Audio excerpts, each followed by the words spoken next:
The chamber was dark except for the blue glow of floating screens. Speaker Thelva sat alone in the archive room, his long fingers moving through classified files. Each file carried the same red warning, Terran contact records. He had spent 300 years making sure these files stayed buried. Tonight, he reviewed them one more time. The first file opened with a date, 2547, first contact. Thelvis watched the old recording play. A human ship appeared at the edge of Council space. The vessel looked wrong. Hull plates hung loose. Burn marks covered the sides. Atmosphere leaked from at least 6 breaches. Any other species would have abandoned that ship and called for rescue. The humans flew it anyway. Captain Daehyun appeared on screen. He smiled. His uniform was dirty and torn. Behind him, the ship's bridge sparked and smoked. He greeted the Council ships with cheerful words. He said his crew had a rough trip. 3 system failures, 2 reactor problems, 1 collision with space debris. He called it unlucky. Council observers called it impossible. No crew should survive one of those problems. This human survived all of them and smiled about it. Thelvas remembered the panic that followed. Council scientists studied the humans. They found impossible things. Humans came from a planet called Earth, a death world. Gravity was high at 1 full G. Most Council species evolved in 0.7 G or less. Earth had weather that killed. Storms with winds that destroyed buildings, heat that burned skin, cold that froze flesh, earthquakes that shattered cities, volcanoes that buried towns, and the humans just lived there. They adapted. They survived, but the planet itself was not the worst part. Earth had predators, big ones, fast ones, ones with teeth and claws and venom. Most Council species came from worlds with gentle plant eaters. Earth had animals that hunted other animals, and humans were one of them. They hunted by running. They chased prey until it collapsed from exhaustion. They could run for hours. They could track for days. They never gave up. The file moved to the next incident. Engineer Hyjin, a station reactor began to melt down. Radiation filled the core chamber. Every species in the galaxy knew you could not enter that room. The radiation would destroy your cells. You would die in minutes. Hyjin walked into that room anyway. She wore a thin protective suit. She fixed the reactor. It took her 20 minutes. When she came out, medical scanners showed lethal radiation exposure. She should have died. She recovered in 3 days. Thelvis closed his eyes. He remembered the medical reports. Human bodies had backup systems. 2 kidneys when one would work. Extra liver capacity. Bones that could repair themselves. Skin that regrew. Blood that clotted fast. And something called adrenaline that let them ignore pain and push beyond normal limits. They were built to survive damage that would kill anyone else. The next file showed Commander Taeho. A space station was collapsing. Structural supports failed one by one. The station had minutes before total failure. Rescue ships pulled back. Too dangerous. Taeho took his team in anyway. They found 53 trapped workers. They carried them out while the station broke apart around them. Metal beams fell. Floors collapsed. Walls buckled. The humans kept moving. They saved everyone. 3 humans died in the rescue. The others called it a successful mission. That was when the Council started to worry. These humans did not calculate risk properly. They did not value their own lives enough. They would die for strangers without thinking. That made them unpredictable, dangerous. Not because they wanted to hurt anyone, dangerous because they might help at any cost. Dr. Minna came next in the files. Her ship was attacked by pirates. The battle damaged the medical bay. Gravity failed. Atmosphere was thin. Patients were dying. Minna performed surgery in 0 gravity while the ship shook from weapons fire. She used tools meant for ship repair because the medical tools were destroyed. She saved 12 patients. The recording showed her working with blood floating around her. She did not stop. She did not panic. She just worked. Thelvas opened the last file, the one that made the Council vote for quarantine. Lieutenant Nari was at a diplomatic event. Over 500 Council members attended. Terrorists attacked. They had guns. They had bombs. They wanted to kill everyone. Nari was there as security. Just one human among hundreds of aliens. When the shooting started, she moved. The security footage showed what happened next. Nari threw herself in front of civilians. Bullets hit her. She kept moving. She pushed people toward exits. More bullets. She grabbed a terrorist's weapon, broke his arm, took his gun, shot 3 more attackers. A bomb exploded near her. Shrapnel tore through her side. She fell, then she got up. She walked to the remaining terrorists, stopped them. Only then did she sit down. She asked for medical help, politely like she was requesting tea. Medical teams counted 17 separate wounds. Any one of them should have been fatal. 3 bullets hit major organs. The bomb fragments punctured her lung. She lost enough blood to kill 2 council members. She survived. She walked. The doctors could not explain it. Human bodies just refused to die. The council met in emergency session. The debate lasted for weeks. Some wanted to study the humans. Some wanted to recruit them. But most were afraid. Not afraid that humans would attack. Afraid that humans would help. Because when humans helped, they did not stop. They did not calculate. They just acted. And they expected others to do the same. That was impossible to deal with. The vote was unanimous. Create a quarantine zone around human space. No contact, no trade, no communication. Seal them away. Let them develop alone. Keep them far from the rest of the galaxy. It was for everyone's safety. That was what Thelvis told himself. That was what he told the council. That was what he believed for 300 years. The quarantine worked perfectly. Humans stayed in their space. They stopped trying to contact the council. They built their own civilization. The galaxy moved on. Peace continued. Everything was stable. Everything was safe. Thelvis made sure of it. Every month he checked the sensors. Every month the report was the same. No human ships crossed the border. No human signals reached council space. Status nominal. Thelvis closed the last file. The screens went dark. He sat in silence for a moment. 3 centuries. 300 years of keeping the galaxy safe from a species that only wanted to help. He knew it was the right choice. Humans were too dangerous, too unpredictable, too willing to sacrifice. Better to keep them away. He stood up, straightened his robes, walked to his office. He would write his monthly report. The quarantine would continue. The humans would stay isolated. Nothing would change. Everything would remain as it was. Safe, controlled, peaceful. Thelvis had no way to know that in 3 days, a colony would send a desperate message. He had no way to know that message would cross the quarantine border. He had no way to know that everything he built would fall apart.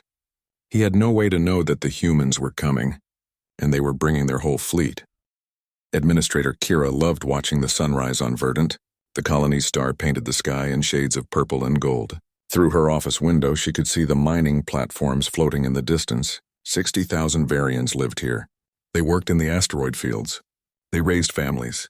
They built a peaceful life far from the crowded core worlds. Today should have been like any other day. It was not. Chief Surveyor Wren burst into her office. His skin was flashing red. That was bad.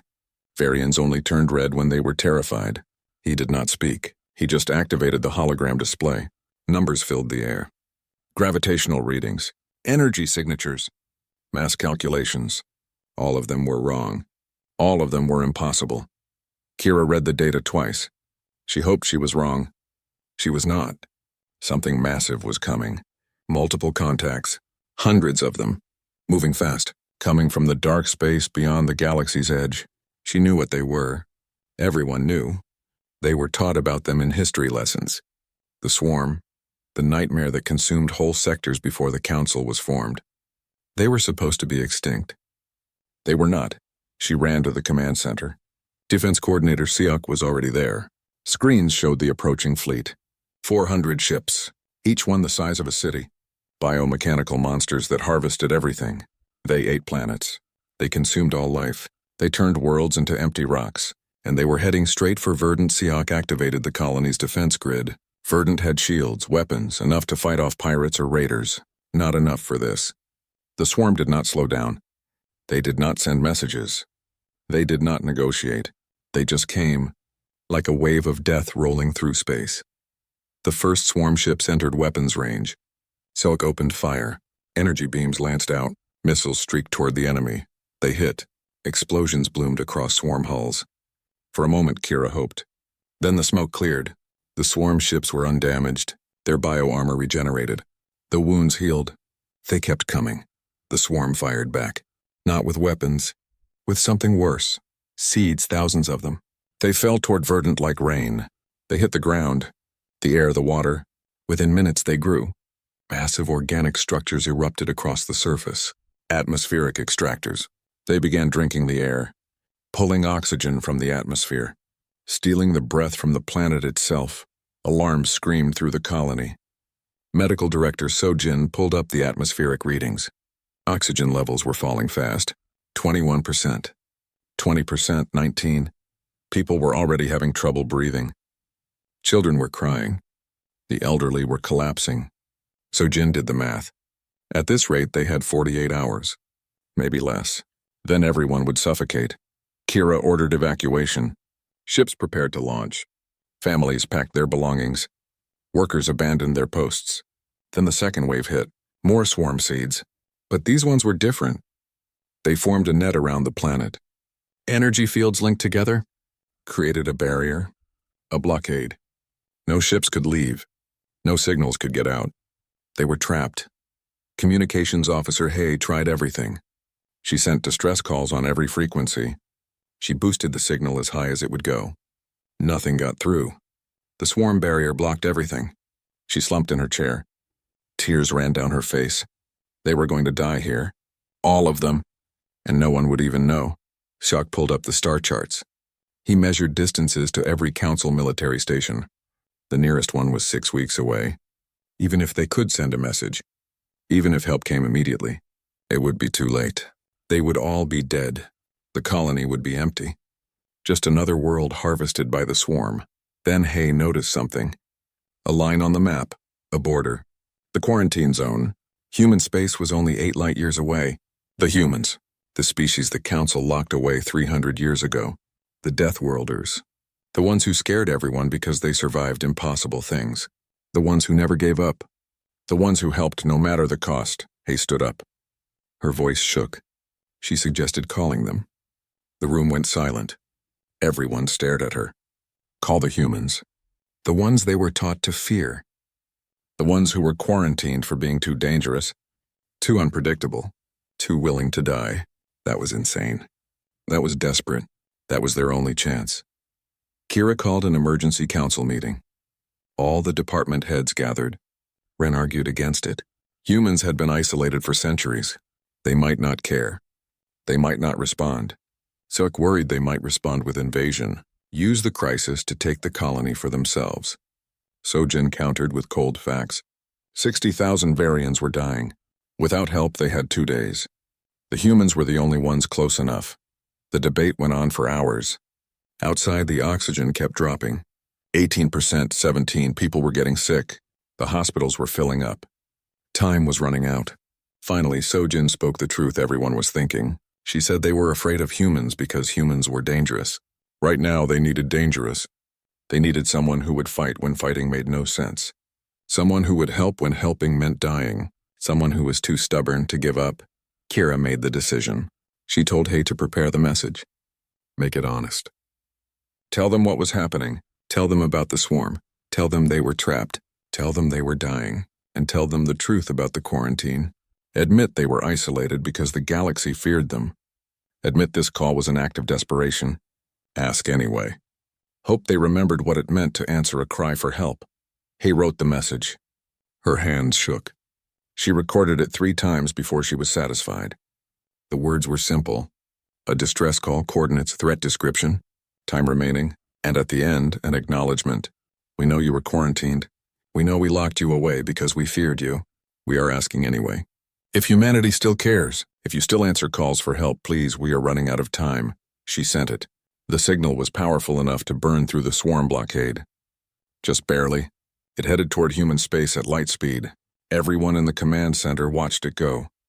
No one spoke. They just waited, hoped, prayed to whatever gods they believed in. Outside, the atmosphere dropped to 16%.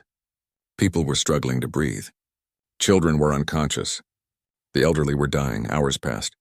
Nothing happened. Kira started to lose hope. Maybe the humans did not receive the message.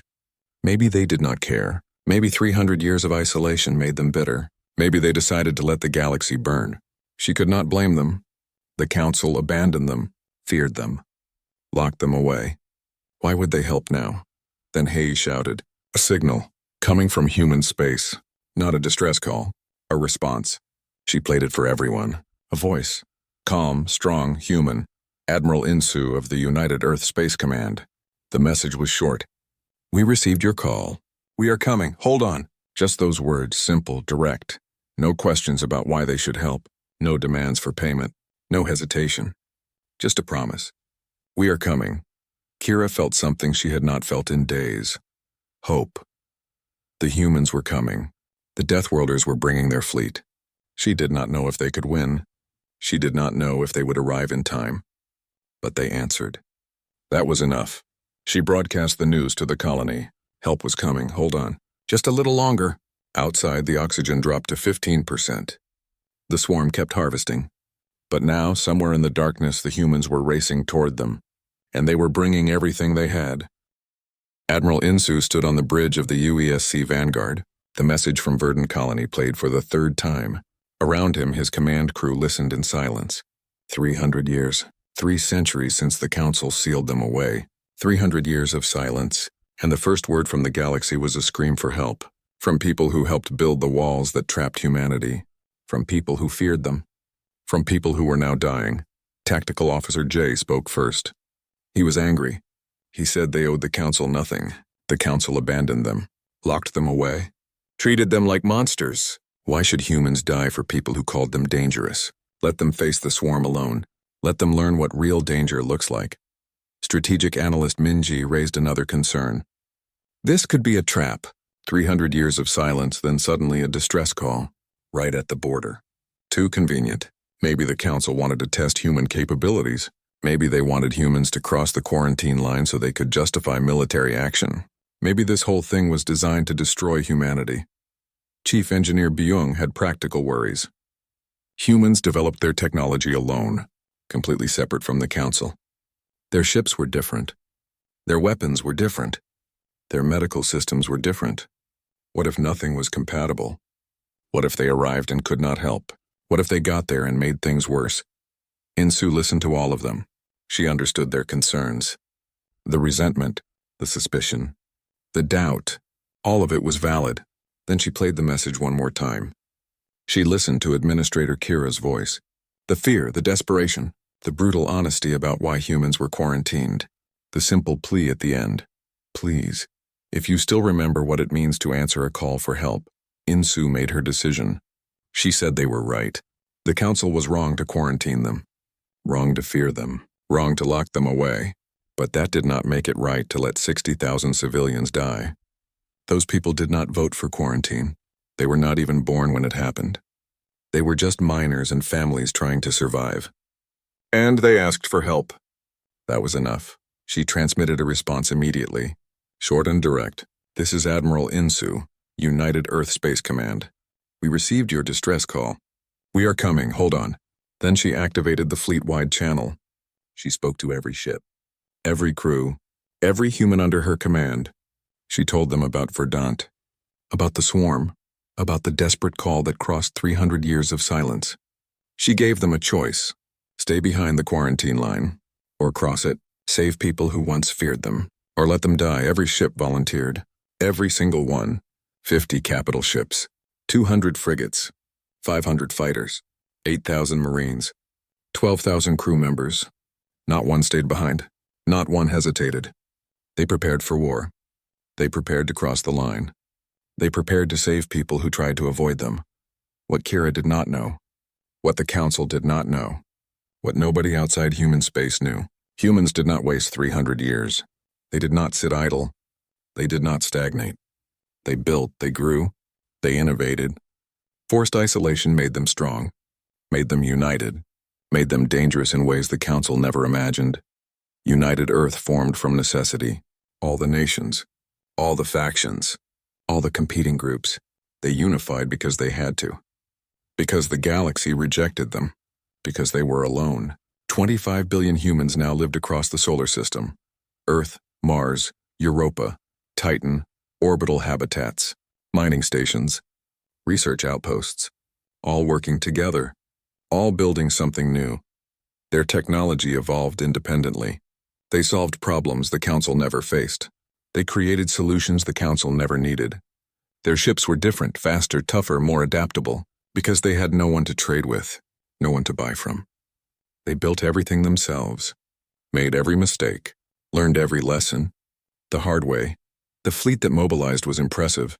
Dreadnoughts with armor that could adapt to different weapons, shields that learned from each hit, engines that pushed faster than Council ships thought possible, weapons that did not rely on energy that bioarmor could absorb.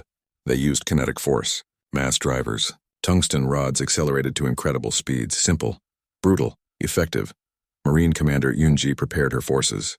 8,000 orbital assault troops, trained for every nightmare, toxic atmospheres, hard vacuum, zero-gravity combat, high radiation zones, extreme temperatures, shipboarding actions. They drilled constantly. They prepared for everything, because Earth taught them that everything could go wrong, and when it did, you had to be ready. Medical Director Chan organized the trauma centers. She knew there would be casualties. Human casualties.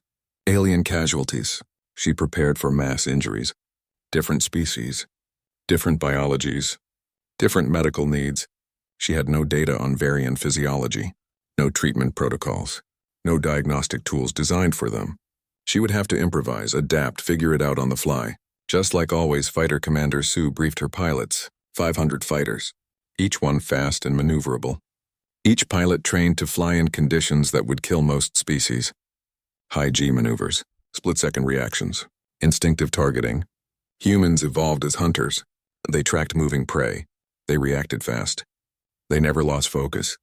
Those instincts made them perfect fighter pilots. Perfect killers in the sky. Chief Engineer Hio pushed the reactors. She calculated the journey time. 8 light years. With standard drives, it would take a week. Maybe more. They did not have a week. Verdant had days, maybe hours. She boosted power to maximum, then beyond maximum, pushed the engines to 127% capacity. Dangerous, unstable, might burn out halfway there. She did not care. They would fix whatever broke. But they would not arrive late. The fleet crossed the quarantine line. Alarms should have sounded at Council monitoring stations. Warnings should have gone out. 300 years of isolation ending in a moment. But no one was watching. No one expected humans to cross. No one thought they would dare. The sensors recorded it. The logs noted it. But no one paid attention. Everyone assumed the quarantine would last forever. The journey took 22 hours. Crew worked in rotation, 4 hours on, 2 hours rest.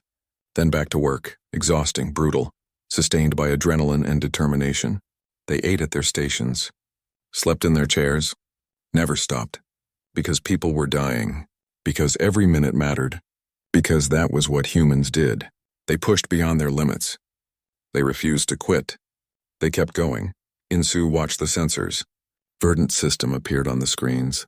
The swarm fleet surrounded the planet like a disease. 400 massive bioships. Atmospheric extractors draining the air. Energy barriers blocking escape. And in the middle, one small colony. 60,000 civilians. Running out of time. Running out of air. Waiting. Hoping. Dying. Tactical displays updated. Oxygen levels on Verdant were at 11%. Hospitals overwhelmed. Hundreds already dead. Thousands unconscious. Time remaining was measured in hours. Not days, hours. Insu felt the weight of command. 50 ships against 400. Untested weapons. Unknown enemy. No backup, no support. No second chances. Win or everyone dies. Simple as that. She gave the order. All ships battle formation Delta. Target priority was atmospheric extractors first. Then the harvester fleet. Marines prepared for immediate planetary insertion. Medical teams ready for mass casualties. Engineering standing by for damage control. This was not a drill. This was real. This was desperate. This was everything humanity trained for. Everything they built for. Everything they were, the fleet accelerated. Weapons charged. Shields powered up. Every human on every ship knew what was coming. Combat, death, maybe failure. But they also knew something else. They were not going to let those people die. Not without a fight. Not without giving everything. Not without showing the galaxy what humans really were. Not monsters. Not dangers, protectors, defenders, the ones who answered when others called. Even when those others tried to avoid them. The human fleet dropped out of faster-than-light travel at the edge of Verdant system. Sensors immediately painted the nightmare. 400 swarm ships, each one massive, each one covered in organic armor that moved and breathed. They surrounded the planet like predators around wounded prey. Atmospheric extractors covered the surface like parasites. Energy readings showed the barrier holding everything in. And in the middle of it all, one dying colony. 11% oxygen. Falling fast. The swarm detected the human fleet instantly. Their collective intelligence analyzed the threat. 50 ships, small fleet, weak numbers, unknown technology. Probability of victory, 97%. The swarm had consumed 1,000 worlds, destroyed countless fleets. These newcomers were just more food, more resources, more biomass to harvest. They were wrong. Admiral Insu did not hesitate. She gave the order. All weapons free. Target the atmospheric extractors.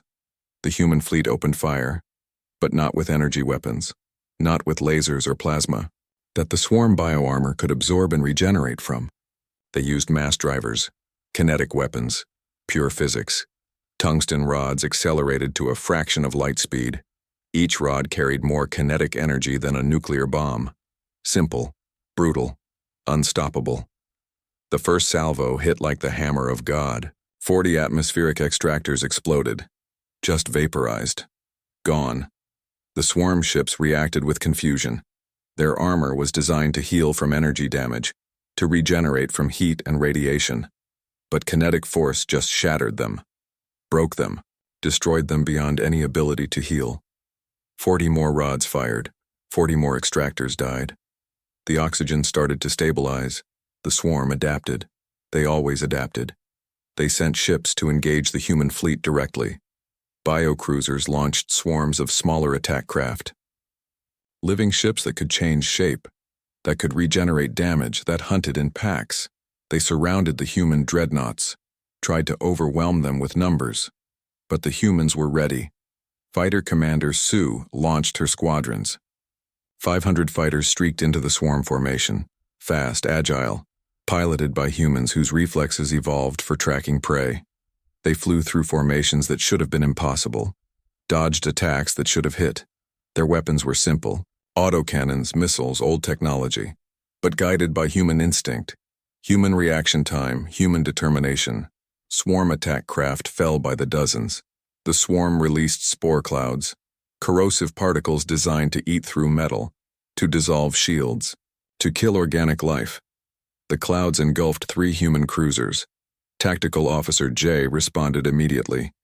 He ordered them to vent atmosphere, blow out all their air, use the pressure to push away the spores, then cycle life support, reload air from reserves. Dangerous, risky, but it worked. The cruisers survived, kept fighting, but the swarm had numbers.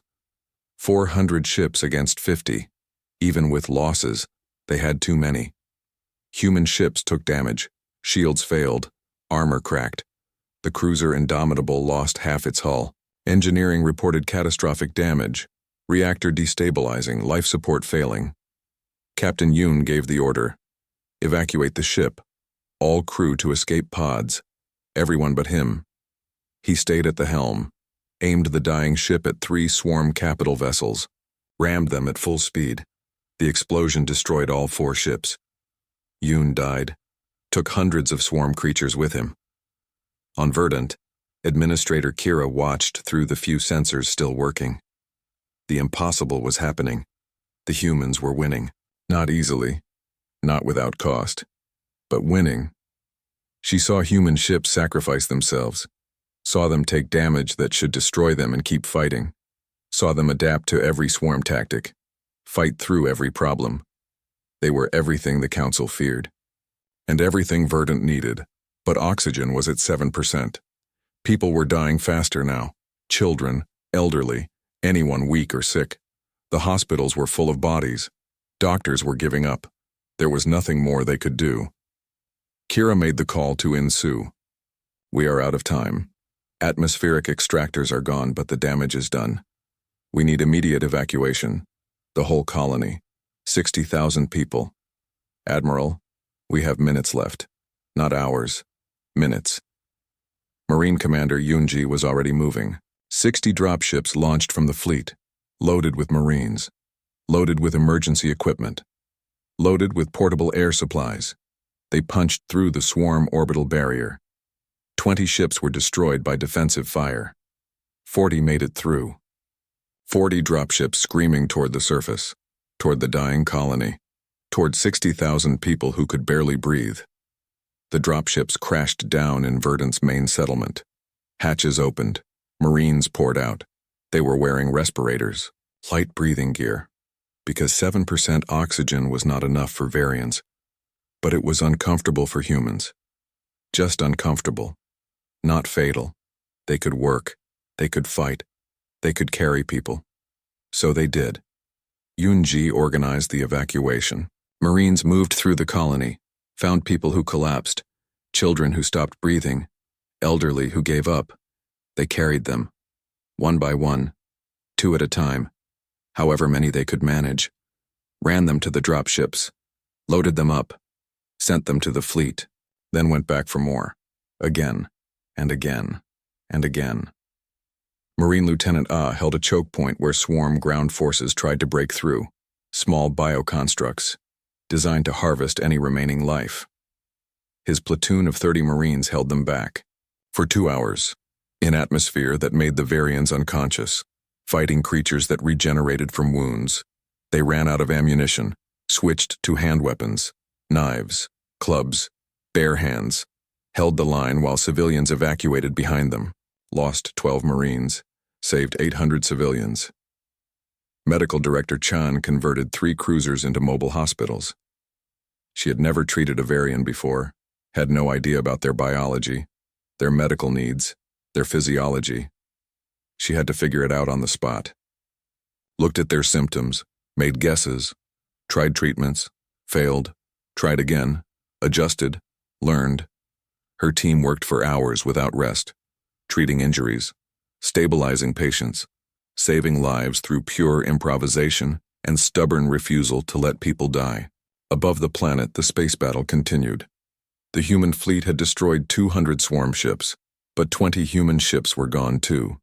Hundreds of crew members dead, thousands injured. The remaining swarm vessels tried to retreat, tried to escape into deep space. Admiral Insu made a decision: let them go. The objective was rescue, not revenge, not total victory, just saving the people who called for help.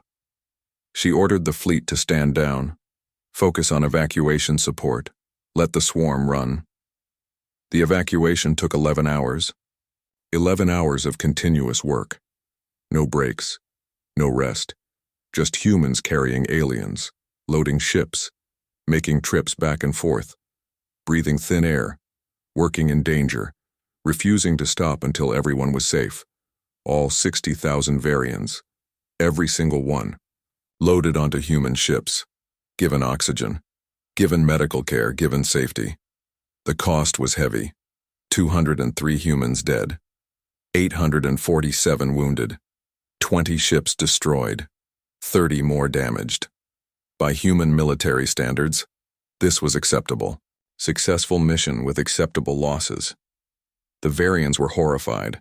How could the death of 200 people be acceptable?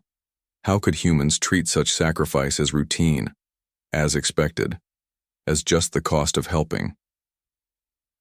Kira stood on the bridge of the Vanguard. She met Admiral Insu face to face. The first contact between their species in 300 years. She did not know what to say. Thank you seemed too small, too insignificant for what the humans did, for the lives they gave, for the help they provided without question, without hesitation, without even asking for payment. Insu made it simple. She said they received the call. They came. That was all. Nothing more needed to be said. Nothing more needed to be done. Kira asked why. After 300 years of isolation, after being treated like monsters, after being locked away, why answer? Why help? Why risk human lives for people who tried to avoid them? Insu's answer was direct. Because you needed help. Because you asked. Because that is enough. We do not need reasons beyond that. We do not calculate whether helping is worth the cost. We just help. That is what we do. That is what we are. That is what you should have known 300 years ago. The galaxy looked at human strength and saw danger. They should have seen protection, should have seen defenders, should have seen exactly what you needed when the swarm came. Now you know, now everyone will know. News of Verdant's rescue spread across the galaxy at the speed of light. Every monitoring station picked up the signals. Every communications network carried the story. Humans crossed the quarantine line. Humans fought the swarm. Humans saved 60,000 civilians. The galaxy had not heard from humanity in 300 years. Now everyone was talking about them. Again, the Galactic Council convened an emergency session. Speaker Thelva stood before hundreds of council members, species from across the galaxy, all of them demanding answers. How did humans cross the quarantine? How did they defeat the swarm? Why did they intervene? What did they want? What were they planning? The questions came like attacks. Thelvas had no good answers. He tried to explain. The quarantine was for safety. Humans were dangerous, unpredictable. They did not calculate risk properly. They threw away their lives for strangers. That made them impossible to deal with. The council members shouted him down. They said humans saved Verdant when the council could not. Humans answered a call for help. Humans proved they were not the monsters everyone feared. The quarantine policy was a mistake. It always was. Councillor Vestar stood up. She represented the Meridian Alliance, a powerful voting bloc. She spoke calmly, clearly. She said the council isolated humans because they survived what should kill them, because they helped without calculating the cost. The council saw that as dangerous. They were wrong. It was not danger. It was protection. Humanity was what the galaxy needed. Warriors who would fight when fighting made no sense. Defenders who would help when helping meant dying. Protectors who answered calls for help, even from people who tried to avoid them. The chamber erupted in debate. Some agreed. Some disagreed. Some worried about human power, about human weapons, about what might happen now that the quarantine was broken. Others argued that without humans, Verdant would be dead. Every civilian, every child, every family gone, harvested by the swarm, turned into nothing. The humans prevented that, at great cost, with no expectation of payment. That meant something. That changed everything. Meanwhile, the human fleet escorted Varian refugees toward Council space. The journey would take a week. During that time, something unexpected happened. Humans and Varians interacted, really interacted, for the first time in 3 centuries. They talked. They shared meals. They worked together. They learned about each other, not as fears or legends, but as people. Marine Sergeant Unji shared her emergency rations with Varian children in the refugee bay. The kids were curious about everything.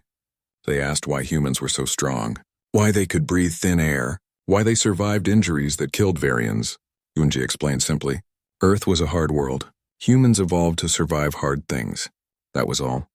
Not supernatural, not magic, just evolution on a planet that tried to kill everything. Chief Engineer Hayo worked with Varian technician Ren.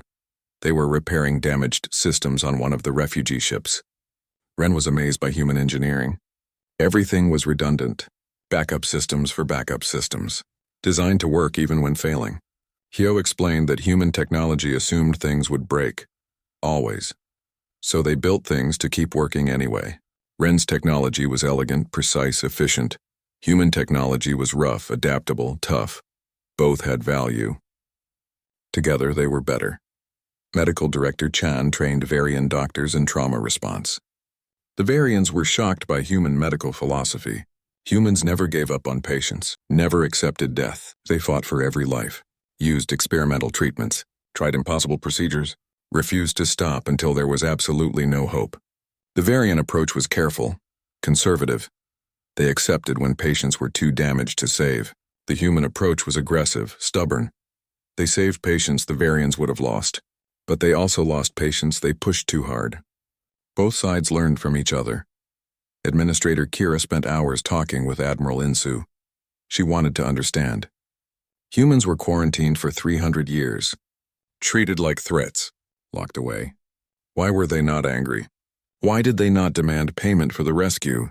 Why did they not try to use this situation for political advantage? Insu's explanation was simple.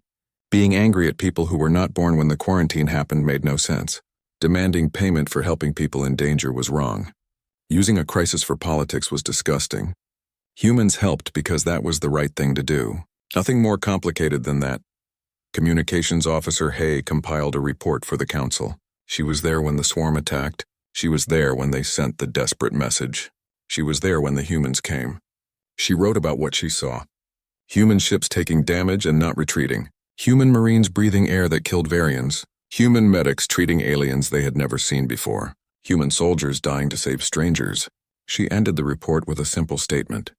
We feared the Deathworlders because they were dangerous. We should have realized they are dangerous to threats, not to allies. They are what we needed all along. The report was transmitted across the galactic network. It went viral instantly. Every species read it. Every news service covered it. Public opinion shifted dramatically. Protests erupted on dozens of worlds. People demanded the quarantine end. They wanted humans integrated back into the council. They wanted access to human technology. Human military support. Human medical knowledge.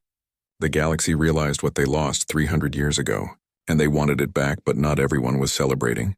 Deep space monitoring stations detected something disturbing. The swarm ships that escaped from Verdant did not flee far.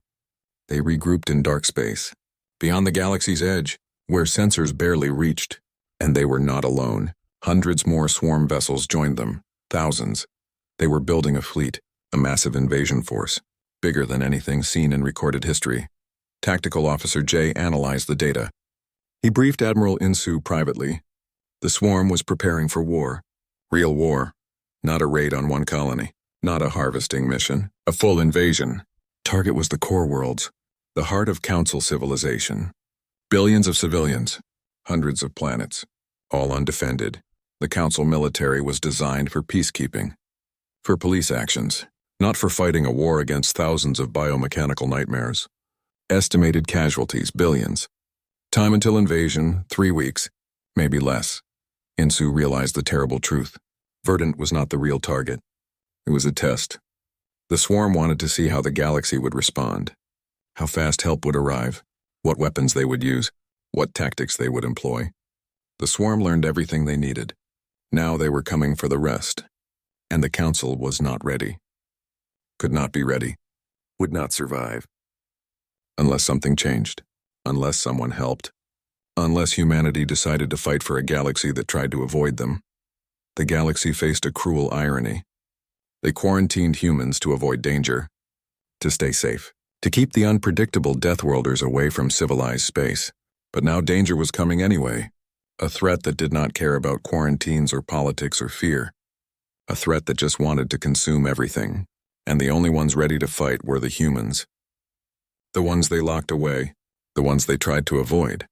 The ones who showed up anyway when Verdant called. The ones who might be the only thing standing between the galaxy and total destruction. Speaker Thelvis made the call. The hardest call of his 300-year career. He contacted Admiral Insu directly. The conversation was brief. He admitted the Council was wrong. The quarantine was wrong. Fearing humanity was wrong. But now the galaxy needed them. Needed their strength. Their weapons. Their willingness to fight impossible battles. He asked if humanity would help again. Even after centuries of isolation. Even after being treated like monsters. Would they fight for a galaxy that rejected them? Insu's response was immediate. She said humans were already mobilizing. Already preparing. Already gathering every ship. Every weapon. Every soldier. Because that was what humans did. They did not wait for official requests. They did not demand apologies.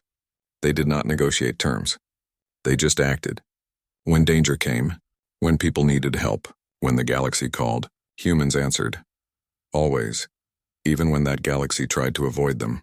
Even when that galaxy feared them. Even when that galaxy would rather they stayed locked away. Humans answered. Because that was who they were. That was what it meant to be human. That was what the Council should have understood 300 years ago. The message was transmitted to the Council, to every member species, to every world. Humanity was coming, not for payment, not for territory, not for revenge, just to help, just to fight, just to stand between the galaxy and the darkness, The Deathworlders were bringing their armada, and this time they were bringing everything they had.